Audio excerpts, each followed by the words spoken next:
রাজশাহী ওয়ারিয়র্সের বিপক্ষে শেষ এক বলে 1 রান প্রয়োজন ছিল রংপুর রাইডার্সের। পেসার রিপন মন্ডলের বিপক্ষে স্ট্রাইক বাঁধছিলেন মাহমুদুল্লাহ রিয়াদ। ডানহাতি পেসার ইয়র্কার ডেলিভারিতে মিড উইকেটে ফেলে দিয়েছিলেন তিনি, তবে গ্যাপ খুঁজে না পাওয়ায় গত ম্যাচে হারে রংপুর রাইডার্স দল।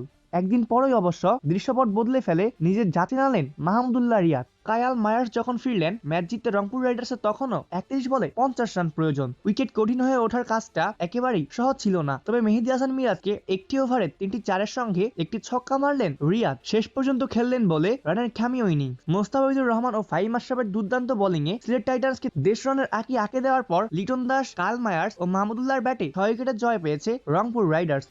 সিলেট আন্তর্জাতিক ক্রিকেট স্টেডিয়ামে জয়ের জন্য 145 রান তারা দেখে শুনে ব্যাটিং করছিলেন ডেভিড মান ও লিটন দাস। যদিও ইনিংসের পঞ্চম ওভারে তাদের জুটি ভাঙলেন খালেদ আহমেদ। ডানহাতি পেসারের শর্ট ডেলিভারিতে পুল করতে গিয়ে তারই হাতে ক্যাচ দিয়েছেন 41 বলে 19 রান করা মালান। তৃতীয় উইকেট জুটিতে বড় করতে পারেননি তাওহিদ হৃদয়। স্পিনার নাসিমের এক ওভারে লিটন দুবার জীবন পেয়েছেন, যদিও সেই ওভারে হৃদয় উইকেট হারায় রংপুর। নাসিমের বলে ব্যাকফুটে গিয়ে খেলার চেষ্টায় 11 বলে 6 রান করে বোল্ড হয়েছেন হৃদয়। তারপর জুটি করে টেনে তোলার চেষ্টা করেন লিটন দাস ও কায়াল মায়ার্স, যদিও দ্রুত রান তুলতে পারছিলেন না তারা। চাপের মুখে সাইম আহমেদ ঝুলিয়ে দেওয়া ডেলিভারিতে সোজা ব্যাটে খেলতে গিয়ে লং অনে আফিফ হোসেনের কাছে দুর্দান্ত এক ক্যাচ দিয়ে সাজ করে ফেরেন লিটন দাস।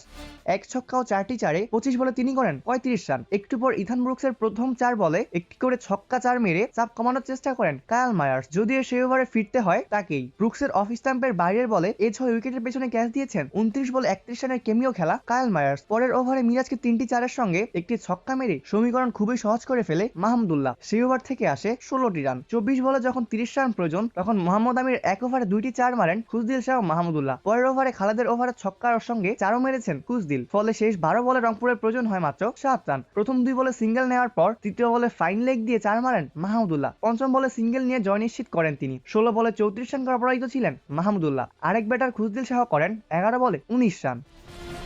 অপূর্ব দাস, লেভাস নিউজ।